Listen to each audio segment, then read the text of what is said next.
발람이 발락에게 이르되 나를 위하여 여기 제단 7을 쌓고 거기 수송아지 7마리와 순양 7마리를 준비하소서. 하매 발락이 발람의 말대로 준비한 후에 발락과 발람이 제단에 수송아지와 순양을 드리니라. 발람이 발락에게 이르되 당신의 번제물 곁에 서소서. 나는 저리로 가리이다. 여호와께서 혹시 오셔서 나를 만나시리니 그가 내게 지시하시는 것은 다 당신에게 알리리이다 하고 언덕길로 가니 하나님이 발람에게 임하시는지라. 발람이 아뢰되 내가 7제단을 쌓고 각 제단에 수송아지와 순양을 드렸나이다. 여호와께서 발람의 입에 말씀을 주시며 이르시되 발락에게 돌아가서 이렇게 말할지니라. 그가 발락에게로 돌아간즉 발락과 모압의 모든 고관이 번제물 곁에 함께 섰더라. 발람이 예언을 전하여 말하되 발락이 나를 아람에서 모압 왕이 동쪽 산에서 데려다가 이르기를 와서 나를 위하여 야곱을 저주하라.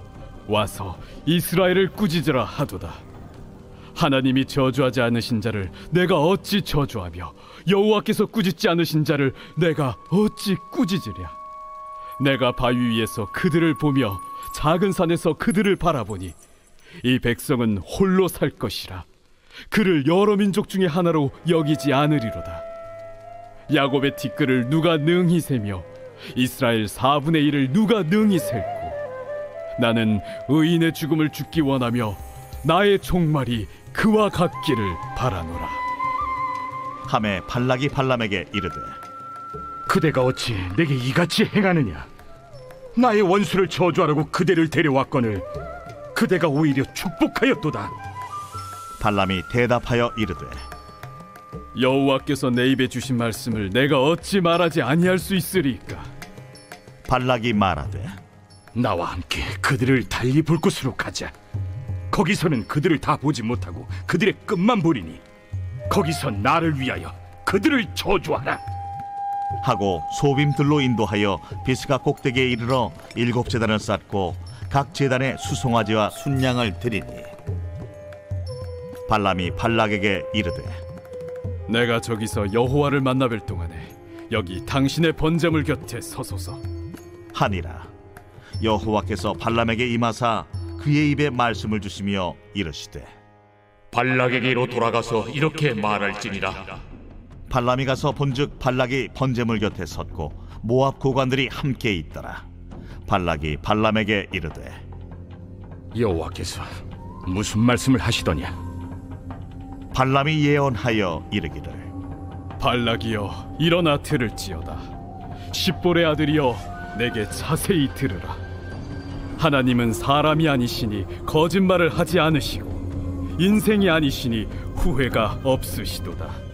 어찌 그 말씀하신 바를 행하지 않으시며 하신 말씀을 실행하지 않으시랴. 내가 축복할 것을 받았으니 그가 주신 복을 내가 돌이키지 않으리라. 야곱의 허물을 보지 아니하시며 이스라엘의 반역을 보지 아니하시는도다. 여호와 그들의 하나님이 그들과 함께 계시니 왕을 부르는 소리가 그 중에 있도다. 하나님이 그들을 애굽에서 인도하여 내셨으니 그의 힘이 들소와 같도다. 야곱을 해할 점술이 없고 이스라엘을 해할 복술이 없도다. 이때에 야곱과 이스라엘에 대하여 논할진대 하나님께서 행하신 일이 어찌 그리 크냐 하리로다.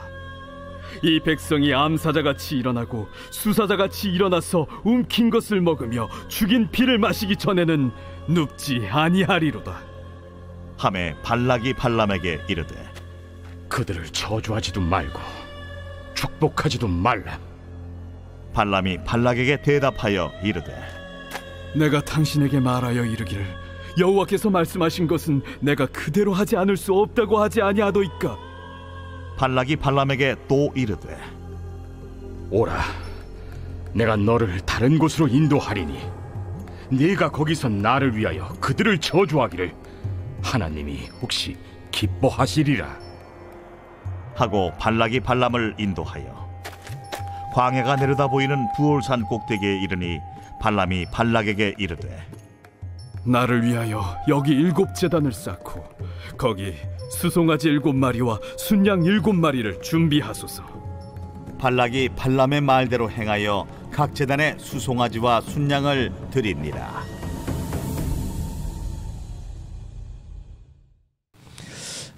신앙생활을 참 힘들게 만드는 것 중에 하나가 무엇이냐면 바로 유혹이라는 것일 거예요.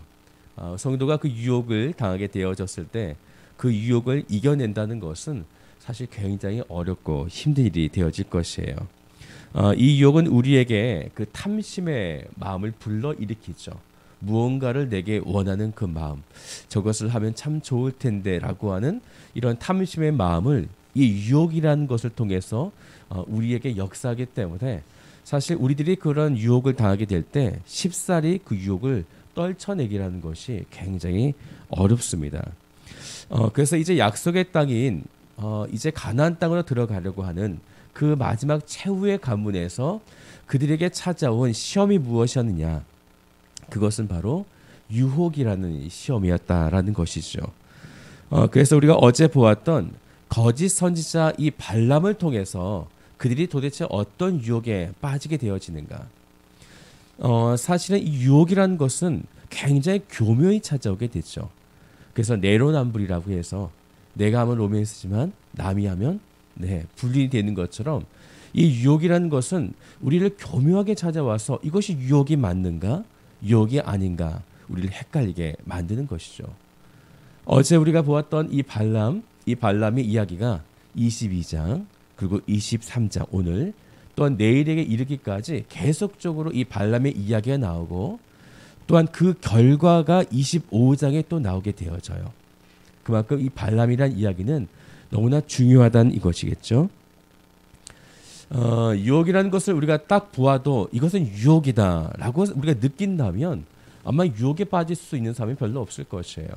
하지만 교묘하게 찾아오기 때문에 이것이 유혹인지 유혹이 아닌지 특별히 오늘 이 발람이라고 하는 이 선지자가 하나님께서 보내신 선지자인지 아니면 거짓 선지자인지 우리가 이 말씀만 잘 보게 되어지면 사실 잘 이해하기가 어렵습니다. 왜냐하면 그는 하나님과 교통하고 있기 때문이에요.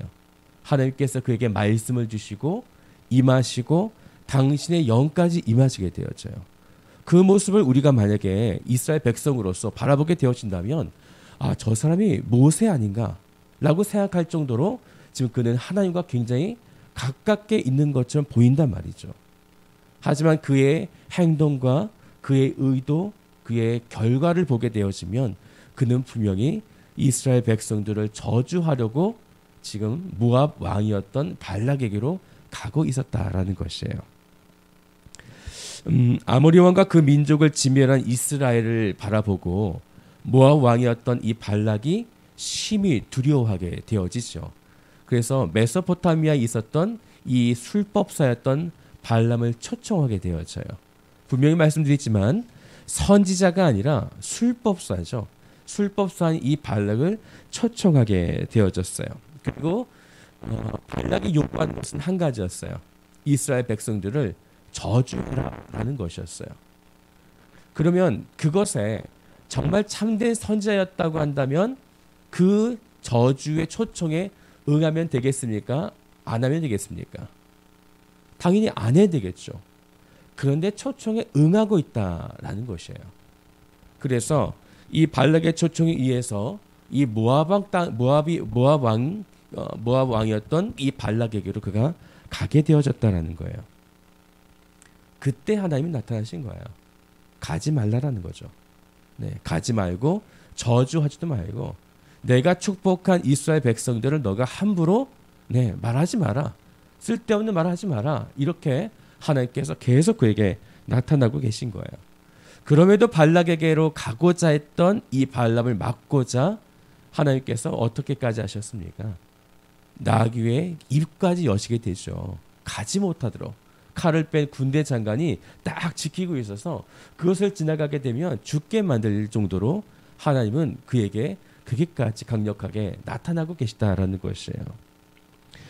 그래서 그곳에 이제 발람이 가지 말아야 하지만 결국에는 이 발람이 발락에게로 가게 되어지죠. 그리고 그곳에 가서 하나님께서 말씀하신 것만 이 발람이 말을 하게 되어져요. 그것이 오늘 23장에 나오는 첫 번째 예언, 또 두 번째 예언, 세 번째 예언이 되는 것이죠. 하나님께서 말씀하신 것만 지금 말씀하고 있어요. 그러면 무엇이 문제겠습니까? 하나님께서 말씀하신 것만 말씀하니까요. 이 발람의 이름의 뜻이 어떤 뜻이냐면 백성을 파멸시키는 자라는 뜻이에요. 이것이 그의 본심이에요. 그가 어디로 갔든 또한 하나님의 말씀을 그가 비록 지금은 듣고 있지만 그의 태생 자체는 백성을 파멸시키는 자라는 것이에요. 발람의 모습을 보게 되면 지금 하나님의 말씀을 듣고 행하는 것처럼 보이지만 그런데 우리가 왜 그가 거짓 선지자였는가 이것을 생각해 본다면 하나님께서 선자를 세우실 때에 선자를 세우신 목적이 무엇이었죠? 하나님의 그 뜻을 이 선자를 통해서 이스라엘 백성에게 말하시기 위해서, 다시 말씀드리면 하나님의 그 뜻을 전달하기 위해서 이 선자를 세워요. 그러면 오늘 이 발람은 어떻게 세워졌는가라는 것이죠. 발람은 하나님의 뜻에 의해서 세워진 것이 아니라 지금 발람이 어떤 의도로 발락을 만나고 있는가? 돈 때문이었죠. 재물 때문에. 재물을 얻고자 그가 모압 왕이었던 이 발락의 초청에 응하고 있다는 것이에요. 그의 시작은 하나님의 그 말씀을 가지고 이스라엘 백성에게 전해서 그들을 살고자 축복하고자 이것을 행하는 것이 아니라 그는 재물 때문에 그가 발락에게 갔다라는 것이에요. 그리고 그가 발락을 만나고 갔던 곳이 어디였는지 봐야 되는데요. 우리가 어제 보았던 민수기 22장 41절 말씀을 좀 같이 볼까요? 우리 말씀 같이 한번 읽어볼까요? 민수기 22장 41절 시작.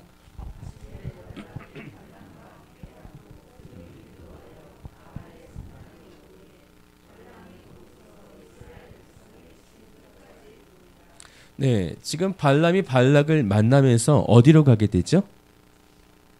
바알의 산당. 근데 이것이 바로 발람의 속내라는 것이에요.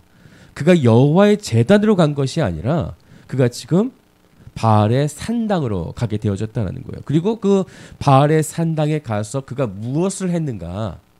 그것을 타파하고 그것을 없애버리고자 그곳을 간 것이 아니라 그곳에 가서 무엇을 하게 되냐면 제사를 하게 되는 거죠. 발락에게 제물을 가져오라는 거예요. 그리고 나를 위하여 지금 제사를 지금 지내게 할 것이다라고 이야기하는 거예요. 그리고 그곳에서 발람이 무엇을 얘기하냐면 이제 하나님의 말씀을 들을 것이다라고 이야기하는 거예요. 어디에서요? 바알의 산당에서요. 말이 안 되죠. 하나님께서 당시에 임하시던 방식은 거룩하게 만드신 그 성막 가운데 하나님께서 임하시는 것이지 다른 곳에 임하지 않으세요. 그런데 더구나 지금 바알의 산당이라고 하는 그런 이방신들이 있는 그곳에 제사를 지내고 있는 거예요. 이곳에서 하나님께서 임하실 것이다. 그러니 당신 발락은 잠시 옆에 좀 계세요. 내가 하나님 말씀이 어떤 것인지 내가 듣고 당신에게 이야기해 주겠습니다. 그러면 여기서 우리가 헷갈리는 거죠. 그러면 이때에 하나님께서 그 제단에 정말 그 제단이 망할 정도로 어떤 번개를 내리시고 불로 그들을 멸하시면 좋겠지만 여호와 하나님의 말씀이 지금 발람에게 임하게 되어지는 거예요. 외향적인 이 모습만 바라보게 되면 우리가 지금 헷갈릴 수 있겠죠. 하나님 말씀이 더군다나 여호와의 그 말씀이 지금 발람의 입술 가운데 임했다라고 했어요. 하나님의 말씀이 예레미야에게 임했던 것처럼 똑같이 임하고 있다는 거죠. 이것을 우리가 정확하게 구별해내지 못하면 지금 하나님께서 이 발람을 정말 하나님의 사람으로 인정하고 있구나라고 보일 수밖에 없는 거예요. 누가 거짓 선지자인지 누가 참 선지자인지 구별하기가 매우 어려운 상황이라는 것이에요. 오늘 1절에 그렇게 나오죠. 발람이 발락에게 이르되 나를 위하여 여기 제단 7을 쌓고 거기 수송아지 7마리와 수양 7마리를 준비하소서 하며 그곳에서 이제 하나님께 제사를 지내고 있는 거예요. 그리고 그때 하나님께서 말씀을 주시는데 그것이 한 번으로 끝나지 않고 있다라는 거예요. 오늘 5절의 말씀을 보면 여호와 하나님께서 발람의 입에 말씀을 주시고 그리고 또 16절에도 보면 계속해서 하나님의 말씀을 발람의 입 가운데 주고 있다라는 거예요. 가짜 제사 가운데 하나님께서 임하고 있어요. 왜 그럴까요? 왜 임하고 계실까요? 임하시지 않는다면 사실 이스라엘 백성들이 그 모습을 바라보면 저 사람은 발람은 가짜야. 저 사람은 우리 백성들을 파멸시키려고 하는 자지라고 분명하게 인식할 수 있을 거예요. 그런데 한 번도 아니고 두 번이나 지금 여호와의 말씀이 임하고 있다라는 거예요. 왜 임하셨을까요? 네, 새벽부터 질문하면 참 어렵죠. 하나님의 마음이죠. 하나님이 지금 이스라엘 백성들을 얼마나 지금 사랑하고 살뜰하게 보살피고 있는지 하나님의 마음이에요. 지금 발람이 왜 가고 있습니까? 발락의 초청. 이스라엘 백성들을 저주하기 위해서 그들을 파멸시키고자 지금 발람을 초청했고 발람도 그 초청에 응하고 있는 것이에요. 그러면 이들의 목적은 이들을 멸망시키는 것이에요. 하나님이 지금 이 발람을 통해서 비록 거짓 선지자이지만 그에게 임하셔서 지금 악을 선으로 바꾸시고 있는 거예요. 악한 자이지만 그의 입술에서 저주의 말이 나오게 하는 것이 아니라 지금 오히려 축복의 말이 나올 수 있도록 지금 하나님께서 강권적으로 임하고 계신 거예요. 누구를 위해서요? 이스라엘 백성들, 즉 우리를 위해서요.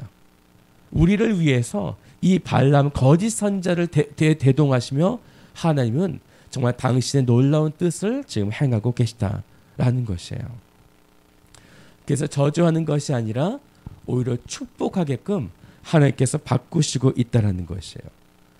발람은 분명 거짓 선지자인데 이상의 그는 자기의 의지대로 지금 이스라엘 백성들을 저주할 수도 없어요. 하나님께서 꽉 잡고 있는 거죠. 하나님의 말씀이 그에게 임했기 때문에 하나님 말씀만 전할 수밖에 없는 상황이 되어진 거예요. 만약에 하나님 말씀이 임하지 않았다면 그는 지금 다른 저주를 할지 몰라요. 하지만 하나님의 말씀이 그에게 임했기 때문에 그는 지금 저주를 하려고 해도 축복의 말밖에 나갈 수 없게 되어졌다는 거예요. 우리 8절 말씀을 볼까요? 우리 8절 말씀 다 같이 한번 읽어볼게요. 시작.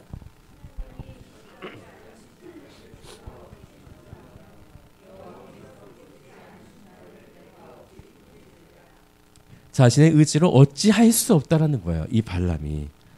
그는 지금 하나님께 앞도 다 하고 있는 거예요. 질질 끌려가고 있는 것이죠. 그러자 모압 왕 발락이 화가 나겠죠. 그래서 그를 이끌고 다른 곳으로 가게 되어져요. 혹시 다른 곳에 가면 이 발람이 제대로 내가 원하는 대로 이스라엘 백성들을 멸하게 되는 이 저주를 할 것이다. 그래서 13절에 보게 되면 다른 곳으로 가게 하고 거기서 나를 위하여 그들을 저주하라 라고 요청하게 되죠. 그리고 또 번제물을 준비하게 되어져요. 또 하나님께 제사를 지내게 되죠.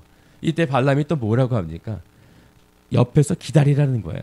내가 지금 또 하나님께 제사할 테니 하나님께서 어떤 말씀을 주실지 기다려보자. 그러면서 그는 마찬가지로 또 이 바알의 산당과 같은 그곳에서 잘못된 제사를 드리고 있다라는 것이에요. 그럼에도 불구하고 하나님은 그에게 또 임하셔서 말씀을 주고 있다는 거예요. 우리 20절 말씀을 볼까요?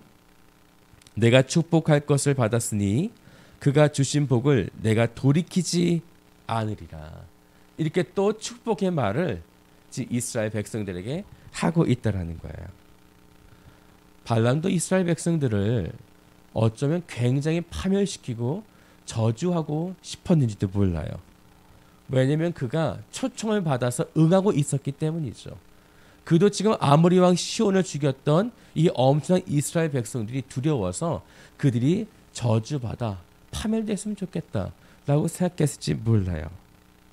하지만 하나님께서 지금 강권적으로 임하시고 있기 때문에 그의 뜻대로 그것이 되지 않은 거죠. 그러자 발락 왕이 굉장히 많이 화가 난 것 같아요. 그래서 25절에 이렇게 이야기하죠. 발락이 발람에게 이르되 그들을 저주하지도 말고 축복하지도 말라. 아무 말도 하지 말라는 거죠. 말만 하면 자꾸만 내가 원하던 것과 거꾸로 가니까 축복하지도 저주하지도 말라라고 이야기하고 있어요. 하나님은 약속의 땅으로 들어가려는 그 마지막 순간에 지금 이스라엘 백성들을 악한 영으로부터 유혹을 받아 타락하지 않게 하기 위해서 지금 그들을 지켜내시고 있는 것이에요. 그래서 발람이 이스라엘을 저주하기 위해서 발락을 만났지만 하나님께서 오히려 그것을 바꾸시고 축복을 받게끔 그들이 이스라엘 백성들을 지켜내고 있다는 거예요. 그러면 여기까지 말씀을 딱 보게 되어지면 이제 이스라엘 백성들은 정말 축복을 받은 자, 이제 이 발람의 유혹으로부터 승리한 것처럼 보입니다. 아마 내일 보게 될 24장의 말씀도 동일할 것이에요. 그런데 우리가 기억해야 될 것이 무엇입니까? 발람이 어떤 이름을 가진 자라고요? 백성을 파멸시키는 자. 그는 그의 사명을 완수하기 위해서 끝까지 이스라엘 백성들을 여러 가지 각양각색의 모양으로 공격하게 되어진다는 거죠. 이스라엘 백성들은 마지막 그 최후의 관문인 이 요단강을 건너기 직전, 약속의 땅에 들어가기 직전 그들이 받았던 이 유혹으로부터 승리하기 위해서는 끝까지 그들이 근신하고 경계하고 하나님의 말씀 앞에 서야 된다는 것이에요. 그런데 안타깝게도 어떤 역사가 일어나게 되어지냐면 25장에 보게 되어지면 그가 이제 발람이 떠나게 돼요. 도저히 그가 저주할 수 없게 되고 떠나가게 되거든요. 발락에서 떠나서 이제 이스라엘 백성들에게는 이제 더 이상 저주가 없을 것처럼 보이지만 민수기 31장에 보게 되어지면 발람이 떠나게 될 때 발락에게 꾀를 알려줘요. 이것이 참 중요하죠. 지금까지 그가 축복해서 마치 하나님의 선지자인 것처럼 보였지만 마지막 그 순간에 이 발락에게 꾀를 주게 되어지는데 그 꾀가 어떤 것이냐면 음행이라고 하는 꾀였어요. 그래서 민수기 25장 1절에 보게 되어지면 이스라엘 백성들이 남자들이 이제 모압의 여자들을 음행하는 사건들이 일어나게 되어지죠. 결국 그들이 어떻게 되어집니까? 연병으로 다 죽게 되어지는 그런 사건이 일어나요. 마지막 순간까지 잘 온 것 같아 보였지만 마지막 그 최후의 관문에서 승리하지 못하게 되어지니까 그들은 연병으로 다 죽게 되어졌다라는 것입니다. 지금까지 우리가 열심히 40년간 달려오고 마지막 관문에 이제 다 넘은 것처럼 보이지만 최후 승리라고 하는 것은 그 영광의 승리라고 하는 것은 우리가 예수 그리스도를 만나는 그 천국에 들어갈 때까지라는 것이에요. 그 직전까지가 아니라 그 들어갈 때까지 우리는 그 믿음을 지켜내고자 우리 끝까지 믿음 그리고 하나님의 말씀이 어떤 것인지를 우리는 분별해낼 수 있어야 된다는 것이에요. 누가 알았겠습니까? 마지막 그 순간에 그들이 음행으로 넘어져서 다 죽게 될지 누가 알았겠습니까? 사랑하는 여러분, 오늘 여러분들이 마지막 그 순간까지 최후 승리를 하는 그 영광의 승리 앞에 나아갈 수 있도록 오늘 여러분들이 끝까지 근신하고 경계하고 정말 나를 유혹하고 나를 무너뜨리려고 하는 것이 무엇인지, 음행인지 타락인지 탐심인지 아니면 관계의 여러 가지 어려움인지 오늘 각자에게 각양각색의 모습을 찾아오는 그 유혹으로부터 승리하시는 복된 성도가 되시기를 주님의 이름으로 축복드립니다.